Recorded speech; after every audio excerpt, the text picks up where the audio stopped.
My pants just came out of the dryer, and they are very nice and warm on my legs, but that does not matter right now, because there's a FNaF cookbook for some reason. Ignore all the sticky notes, that's just what I'm using to keep track of everything I wanted to talk about in the book. I will admit, this one makes a bit more sense than Sonic, but believe it or not, there is in fact a FNaF cookbook. And it says official on here. This is an actual Scott Cawthon and Steelwool approved of this Five Nights at Freddy's recipe book. And apparently this is a normal thing because there are also ones for Sonic the Hedgehog and Minecraft. It says it's a Barnes & Noble exclusive, includes special content. Now, this is probably true considering I actually did get this at a Barnes & Noble, but for some reason I doubt that's true. I feel like people can get this outside of Barnes & Noble. And also, what special content are they talking about? I read through this entire book. I didn't see anything that would, like, qualify special content, like a poster or something. Meet the gang. Freddy Fazbear, Chica, Foxy, Bonnie, Glamrock Freddy, Glamrock Chica, Roxanne Wolf, and Montgomery Gator.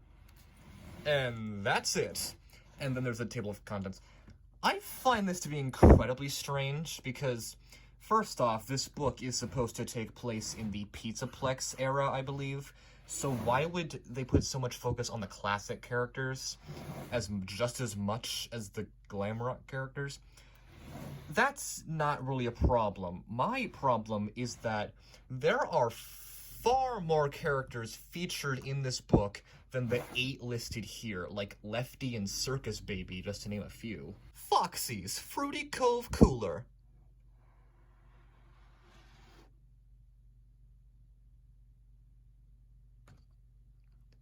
That's not f***ing Foxy. Something that I really feel needs mentioning is the overall way that this book was written.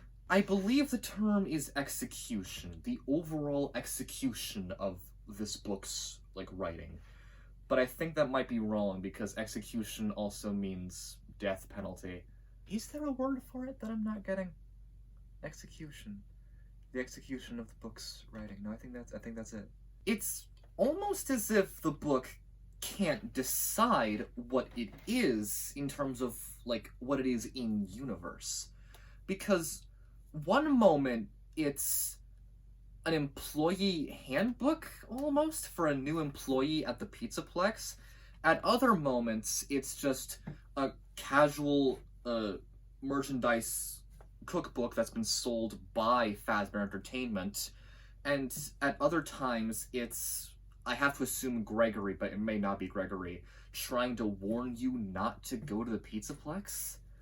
It's almost like multiple characters wrote this book, and that very well may be true. Multiple characters may have written this book. In terms of in-universe, I have no idea. But if it is, it's not doing a very good job explaining that. Your guide to the Mega Pizzaplex. Now, this is where the confusion starts in terms of the way the writing of this book was executed. Because, not just here, but throughout the entire book, this is written as sort of like an advertisement to come to the Pizzaplex. But then it says things like, "Please avoid Vanessa the security guard." Why would Fazbear Entertainment say that? Because, what, are they trying to scare people away? And also, why would they admit that Vanessa is a bad person? No company would do that. Yeah, like right here. Once your shift at the Pizzaplex is over, make sure you leave before dark. I know that's randomly taken out of context, but like I read before, sometimes it's read as like an advertisement to come to the Pizzaplex.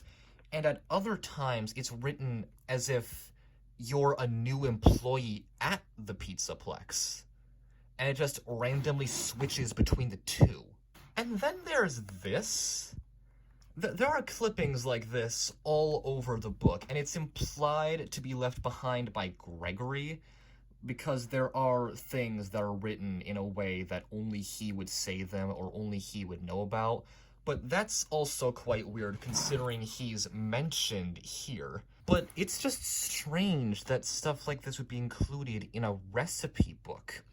Because, yes, it's obviously just to make the book feel a bit more authentically horror, keep true to the series and all that, but I know it sounds stupid because I'm the one who bought a Five Nights at Freddy's cookbook, but I don't really want to hear about murdered children when I open this book to make a cheeseburger or something. Hitching a ride inside Freddy's belly compartment has been a real lifesaver. Just make sure he's got a full charge first.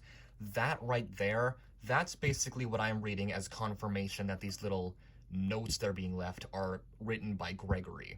Don't be duped by the sleepy-looking images of Moondrop, because he's a nightmare animatronic during the dark. Moondrop is not a nightmare animatronic, he's a glam rock. If you can get all 3 upgrades for Freddy and return to the raceway, you'll find an underground passage that leads to the ruins of the original Freddy Fazbear's pizza place.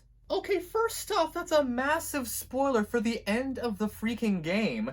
But also, the original Freddy Fazbear's Pizza Place?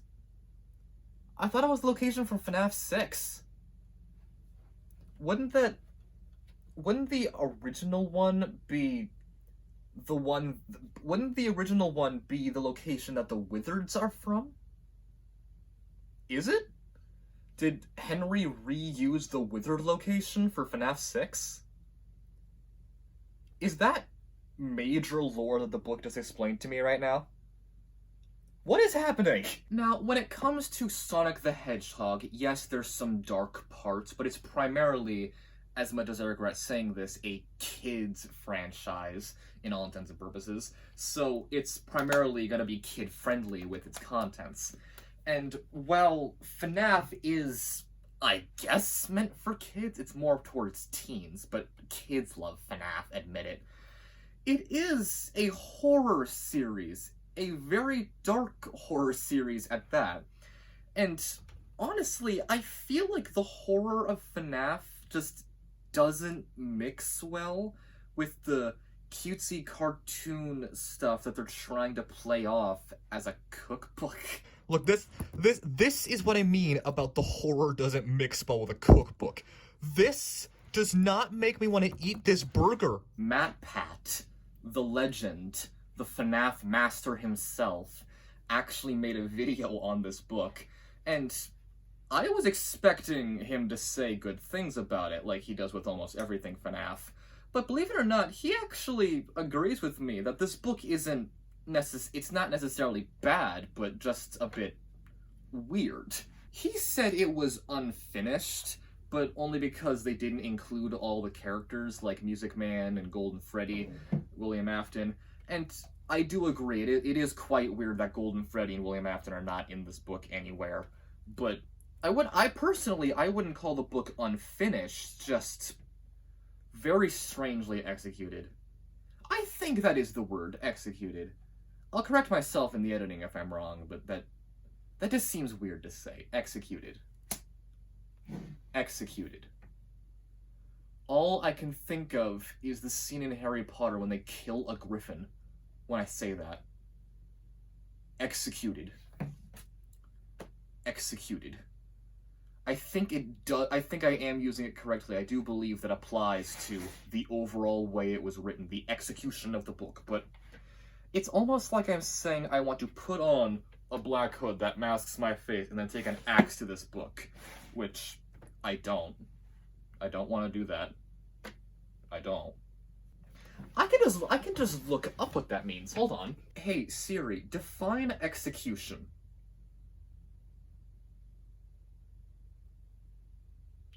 Oh, I am using it right. Okay.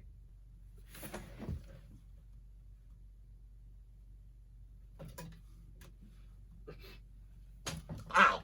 Blast strangers, blast your friends, beat the superstar score, and get a free Phaser Blaster gun. Wait, they give away guns as prizes? Security guard Vanessa keeps a close eye on the Pizzaplex. Away from her annoying gaze, fire up the pan and grill to create a mighty meatball sub to remember. Saucy and scrumptious. That's the dish, by the way, not Vanessa. I want to joke about how weird it is to put a cannibalism joke in a cookbook, but that honestly is just kind of funny. A little care is required in creating this beauty of a breakfast dish, but patience and precision are rewarded with a lovely morning munchie that has a veggie blast. The puppet is pulling all the right strings again. Pulling the strings again? Puppet doesn't pull strings. She's a marionette. Her whole thing is that the strings pull her. Has Puppet been the mastermind this whole time? What in the world is this from? I feel like that would be from AR, but I didn't play a lot of AR, so I might have missed some things, but there's a neon sign here implying that Foxy is in the Pizzaplex. But Foxy isn't in the Pizzaplex. Is Foxy in the Pizzaplex? And now it's time for Nonsense with Chica. Chica is always on the prowl. However, when she's not marching around the Pizzaplex and banging on doors, she takes some time to inspire a range of yummy chicken choices. Fantastic burgers, Thai-style salad, chicken coconut curry, and pop-tastic bites are on the way. So listen up and let Chica take charge. Why is the chicken character telling me to eat chicken? Watch out for Chica. She can often be found in the kitchen and generally attacks from the right. Now, it is implied, like I said before, that Gregory is writing these things. But with the strange inclusion of a bunch of other characters from across the series that aren't in Security Breach, it's like, how would Gregory know that Chica only attacked from the right in the first game? Don't be surprised to see Chica eating pizza from the garbage cans. She loves the stuff. Now, I will admit this isn't that strange to hear because it is actually in the lore and plot that Chica does enjoy eating from the trash, but when I hear that in a cookbook, all I hear is, the pizza in this book tastes like trash. These raspberry and white chocolate treats are definitely an upgrade to regular cupcakes. Now, first off, that's like an actual insult to Mr. Cupcake, but then on the next page, we have Chica and Mr. Cupcake just looking absolutely appalled at the cupcakes. Chica, how dare they replace me? I don't know, Mr. Cupcake. I tried to warn them. They must die for this. Yes, that is how Mr. Cupcake sounds in my head. And that was Nonsense with Chica. This isn't really a comment on the book. I just wanted to mention how much I love Freddy's absolute lividness in this image right here. Like, he has no reason for it. He's just grabbing onto these brownies. But he has a face like, I'm going to kill these brownies for what they've done to me. The brownie behind the slaughter. Okay, I know I've been kind of harsh throughout this video, just complaining about the mild inconsistency of, like, who wrote this book in terms of lore and who it's meant for and all that stuff. In all reality, this book is decent, but this right here just genuinely bothers me. Dancing Rabbit Lady's Sizzling Churros. Dancing Rabbit Lady, aka Vanny, enjoys skipping and shuffling in pursuit of young Gregory. She's a bunny not to be messed with. Time to swap the frightening for the frightening.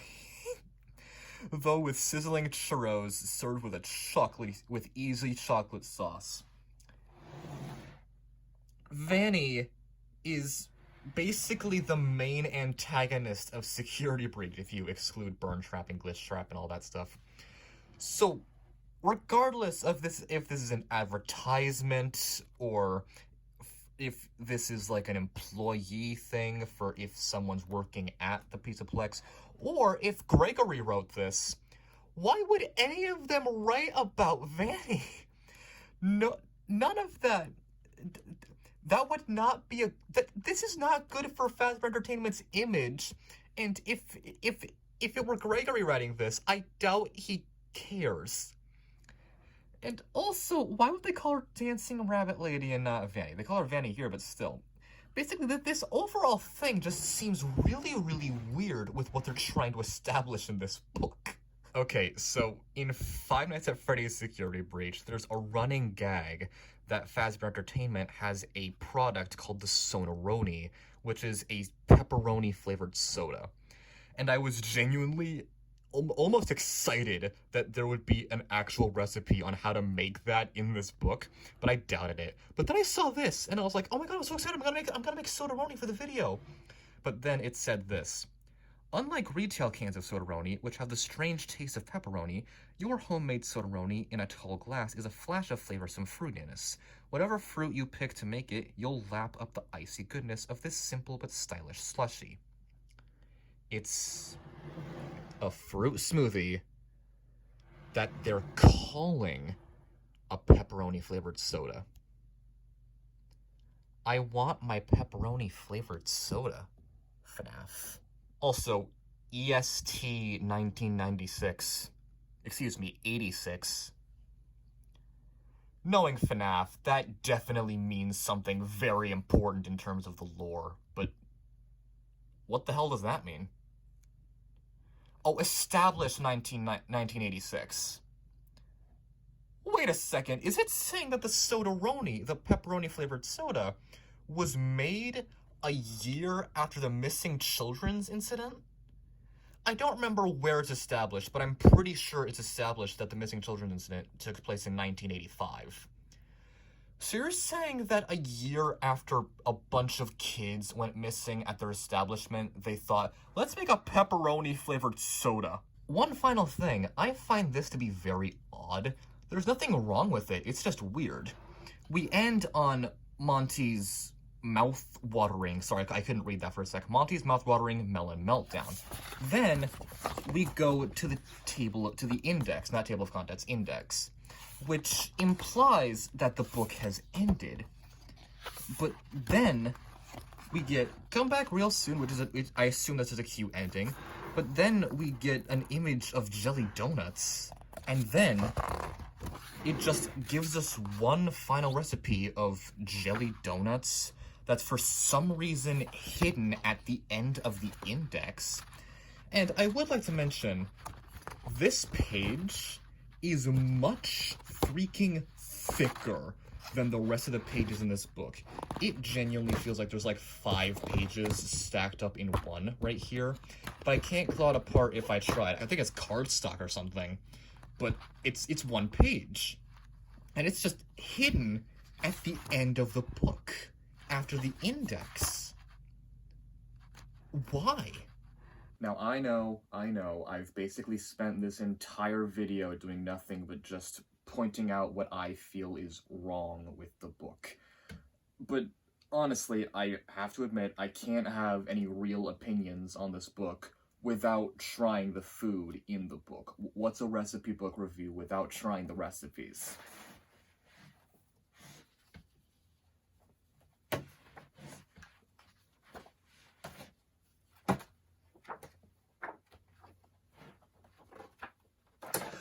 First, we have Fazbear's Dunking Cinnamon Sticks with chocolate sauce. Not Freddy Fazbear, just Fazbear. Sunny Drop energizing candy is well known in the Pizzaplex, but cinnamon sticks and chocolate sauce, not so much. That said, it's always good to try new things, so get going and create this delicious dunking delight. Makes 10. Really? 10? Wow. Preparation time, 20 minutes. Cooking time, 12 minutes. What you will need. All-purpose / plain flour for dusting. 1 ball of Pizzaplex master dough, see page 14. 2 tablespoons / 1 ounce / 25 grams of butter, melted. 2.5 tablespoons / 1 ounce / 25 grams of superfine / caster sugar. Sorry, the slashes are a bit confusing. 1 teaspoon of ground cinnamon. For the chocolate sauce, 1/4 cup / 1 3/4 ounces / 50 grams bittersweet dark chocolate. 2 tablespoons / 1 ounce / 25 grams butter. 1.5 cups / 4 FL ounce / 125 ml heavy / double cream 1 tablespoon sugar. Sorry, that got really confusing real quick. I'm sure you're better at reading that than I am. Step 1. Preheat the oven to 425 degrees Fahrenheit / 220 degrees Celsius / gas 7 and line a baking sheet with parchment paper. Step 2. On a lightly floured surface, roll the dough out to a rectangle measuring roughly 12 by 8 inches / 30 by 20 centimeters. Alright, so what first? You're gonna smooth the dough into a rectangle on that parchment paper. All of it? Mm-hmm. Alright. Dough is sticky. You're gonna need to pull it out of your hands. Oh my god, it feels so weird! Into a rectangle, how do I do that? Just like you're doing. Pull and smush. I'm pretty sure this is what happened to William Afton's flesh when he got spring locked. Am I doing this right? Yep. I would pick up the thicker edges and try to get them all the same thickness. That's fair, yeah.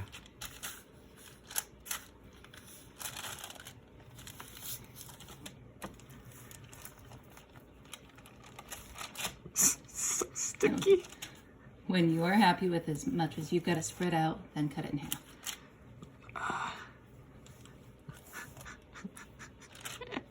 It's like Play-Doh. Cut the dough in half sideways. Brush one of the halves of dough with the melted butter, saving some for a final brush over before they go into the oven.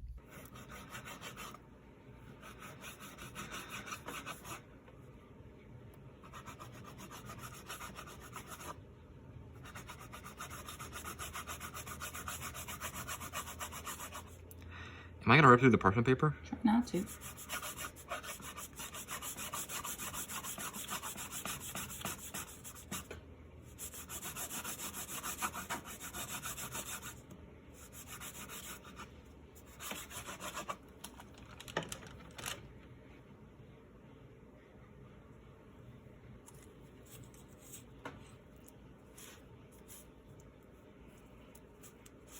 So you need the butter to make the cinnamon sugar stick. So Oh, that makes sense. make sure like you take it to the edges and everything, because wherever you don't have butter, cinnamon sugar will have a harder time sticking. Step 3. In a small bowl, mix together the sugar and cinnamon. Sprinkle 3/4 of the sugar mix over the buttered dough. Then lay the unbuttered dough half on top. Just pour it on, basically? Yep, but save a little bit for the top.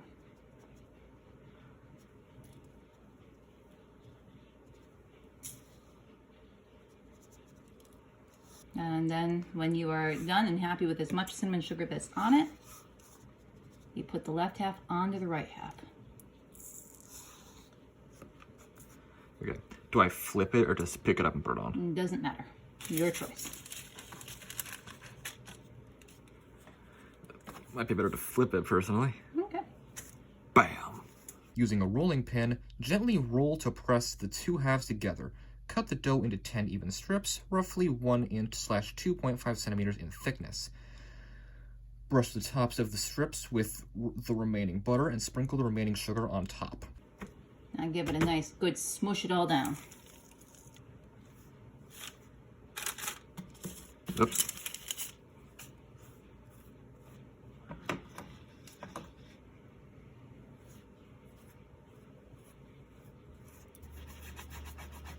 This is gonna be difficult.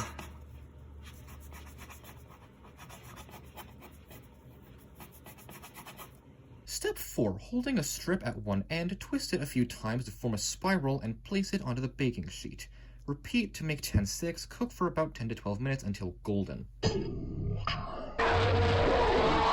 so pick it up, give it a twist, and then move it over to the empty half there, that left half.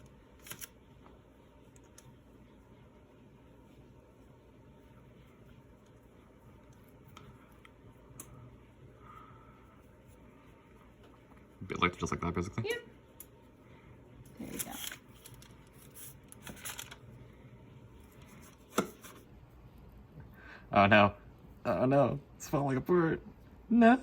It's falling apart. No. Oh, you know, I think I was supposed to roll them like this on the pan instead of doing it in mid-air. Oh, that's much easier. I don't know why, but I really hope someone will, like, react to this video and then, like, Gordon Ramsay me. Like, you're doing it wrong. Aren't we using Freddy Fazbear's cookbook? Maybe he'll get on and...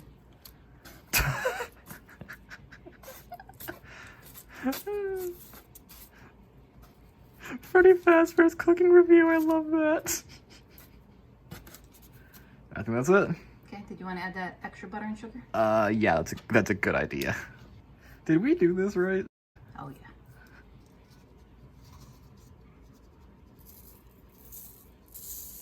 Oops, that was way too much.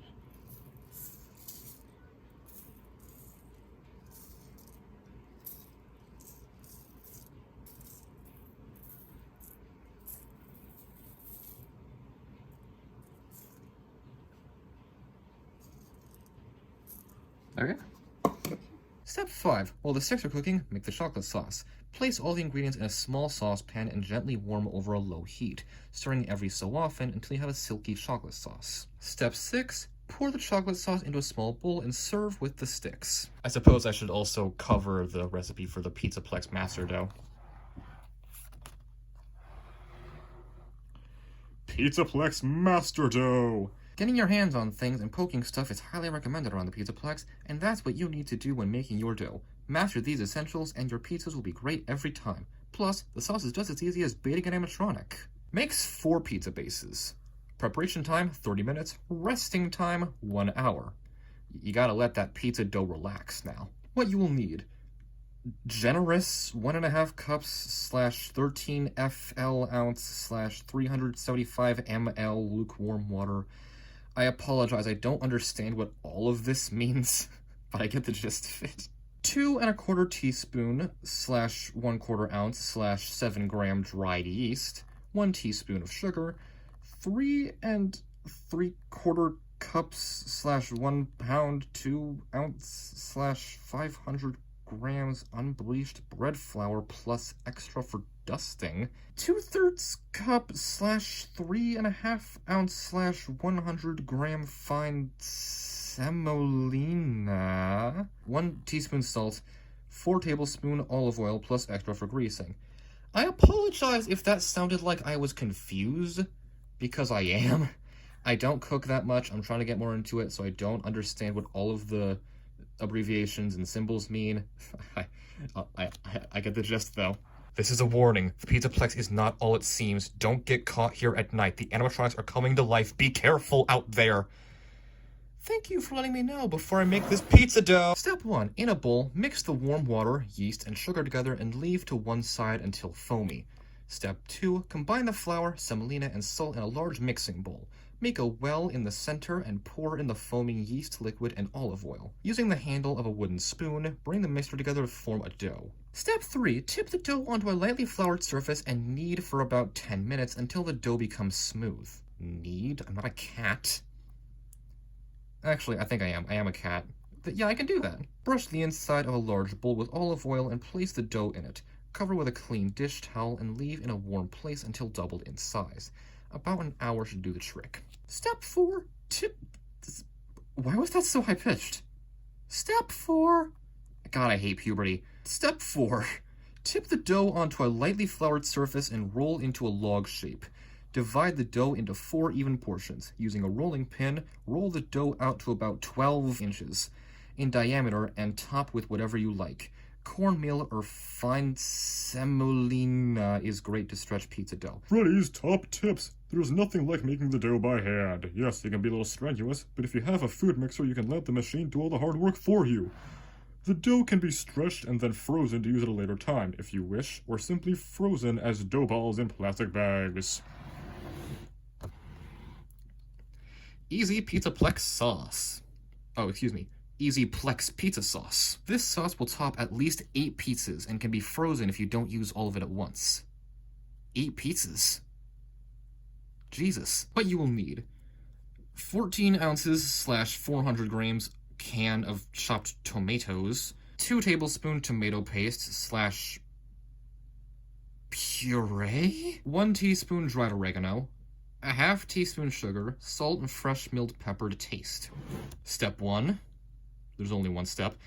Strain the canned tomatoes through a sieve into a bowl, pressing the tomatoes through the mesh with the back of a spoon. Stir in all the other ingredients, and there you have it, no cooking required. Okay, so I think it's pretty obvious that the final product does not look a lot like the picture. We halved the recipe, because I'm pretty sure this calls for 10. It calls for 10 twist stick things, and we made 1, 2, 3, 4, 5, 6. So not exactly half, but sort of. We did not half the sugar, though. In fact, we doubled the sugar. You might not know this about me, but I am a bit of a cinnamon addict. My favorite food of all time is cinnamon rolls, and when we're, like, out on town, my favorite, like, dessert treat to get out is the cinnamon sugar pretzel bites, or whatever they're called, pretzel nuggets, from Auntie Anne's. Auntie Anne's? I have no idea how to pronounce that store's name, but you know what I'm talking about. So, I'm excited to try these, because this smells like a mixture of both the cinnamon rolls and the Auntie Anne's.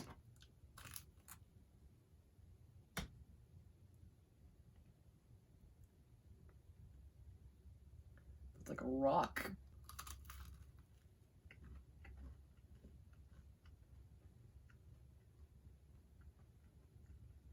Tastes pretty good. I think it's very obvious that I did not get this nearly as thin as they wanted me to get it. I have no idea how I'm supposed to get it that thin. We had to cook this for about, like, twice as long as the book called for? How long does it say to cook for? It says cooking time 12 minutes. We cooked this for like 20 to 30, I don't remember, but it was around that. So, that might have been a mistake on our part, because these are so, like, hard that I'm not sure I can eat these. Is there a different one that I can try that's, like, softer?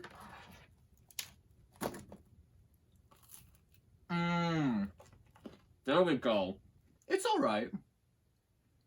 Not nearly as good as I was hoping for, but decent. If you make this, maybe don't cook it as long as we did. Next, we have Foxy's Quick and Easy BBQ sauce. I've never understood that. Why don't you just say barbecue? It's BBQ as if it's an acronym, but I doubt barb, buh, and Q are all separate words. It's all one word, right? It's not an acronym, so just say barbecue. This isn't actually a meal per se, it's literally just a barbecue sauce, but I think it looks good and I want to make it. Makes 1 cup. Preparation time 5 minutes, cooking time 10 minutes. What you will need: 1 cup / 9 ounces / 250 grams tomato ketchup, 3.5 tablespoons / 1 3/4 FL ounce / 50 ml white wine vinegar, 3 1/4 tablespoons / 1.5 ounces / 40 grams dark brown sugar, 1 tablespoon Worcestershire sauce. Yes, I know how to pronounce it. I'm your god now. Worship me. 1/2 teaspoon mustard powder, 1 teaspoon smoked paprika, and milled black pepper. Put all the ingredients into a medium saucepan and bring to a steady simmer over low heat. Once the sugar has dissolved, turn the heat up a little and boil for 2 to 3 minutes, then remove from the heat and leave to cool. This sauce will keep for a few weeks in the fridge. How much does it say to do? Well, I can't see it, but I think it was 1 cup. Oh, should I have done that in one of these? That's your call. You can look at that cup and eyeball it if you would prefer. 1 cup of ketchup. Which one of these is a cup? That's this. Because it has some extra ketchup, I guess.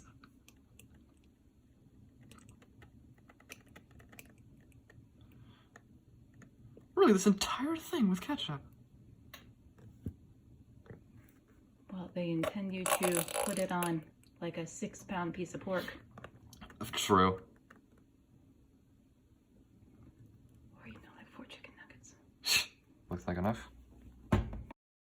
Just pour that all in? Yep. Oh, wow. 3.5 tablespoon white vinegar.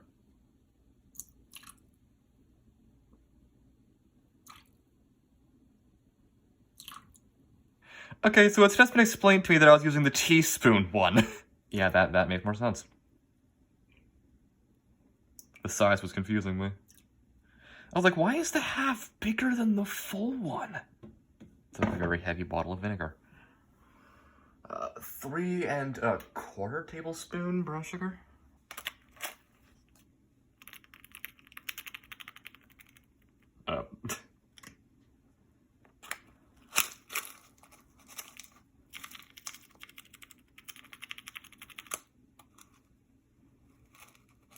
Ours is a little dry, but when it gets into the sauce, it'll melt right down, just like sugar. Ah, okay. 1 tablespoon Worcestershire sauce.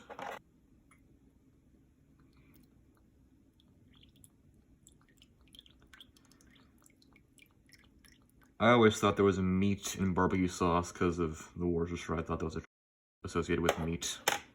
Mustard powder.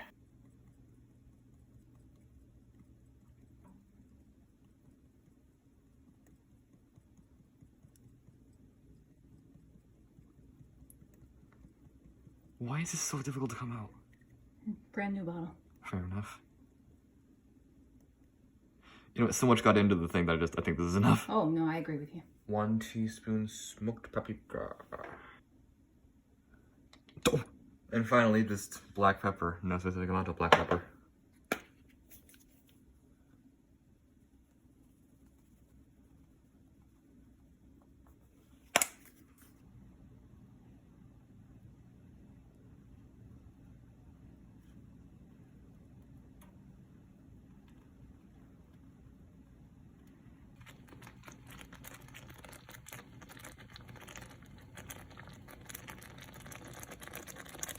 Foxy's eye patch doesn't seem to hinder him, as he's always on the lookout for intruders. Freddy fact. While you don't have to open kitchen doors for BBQ sauce, a Freddy Photo Pass literally does open doors for you around the Pizzaplex. Okay, I have here some Farm Rich frozen mozzarella sticks. I eat these like every day for lunch. I usually eat Sweet Baby Ray's sweet and spicy barbecue sauce with these, but I thought they'd be perfect to try with the new Foxy's barbecue sauce.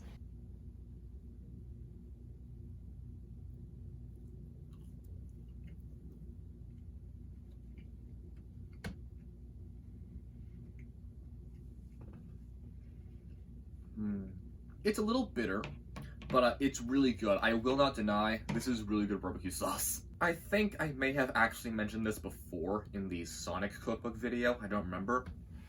But I do not like ketchup, like at all. I just don't like it. I like barbecue sauce, I love barbecue sauce, but I don't like ketchup. So I just assumed that adding all the other stuff to the ketchup would make good barbecue sauce. And I wouldn't taste the ketchup. But I can still taste the ketchup very clearly, and that's what I'm calling bitter. I'm not sure if it's bitter or not. I simply just don't like the taste of ketchup, and it's making me go, like I'm eating something bitter. With the vinegar in there, it might actually be a little bitter, but it does, despite all that, it does taste very good. I really like this, actually. In my personal opinion, I would not recommend the book. In terms of fusing a cookbook with FNaF, I don't feel that it was executed well, personally. And in terms of the recipes that I had, they weren't bad, they were decent. I personally would not call them good. They were decent. Now, as you can see here by these things, there actually are a couple other recipes in this book that I'm interested in trying. So I will probably make a part 2 to this video at some point in the future. If I do, I will leave a link to that video down in the description. And in this possible part 2, my opinion of this book may change. It may not. But for now, my personal opinion is, if you want to get a video game cookbook, stick with Sonic. Thank you so much for watching. Hope you enjoyed. Make sure you get a hug today. Bye-bye-bye.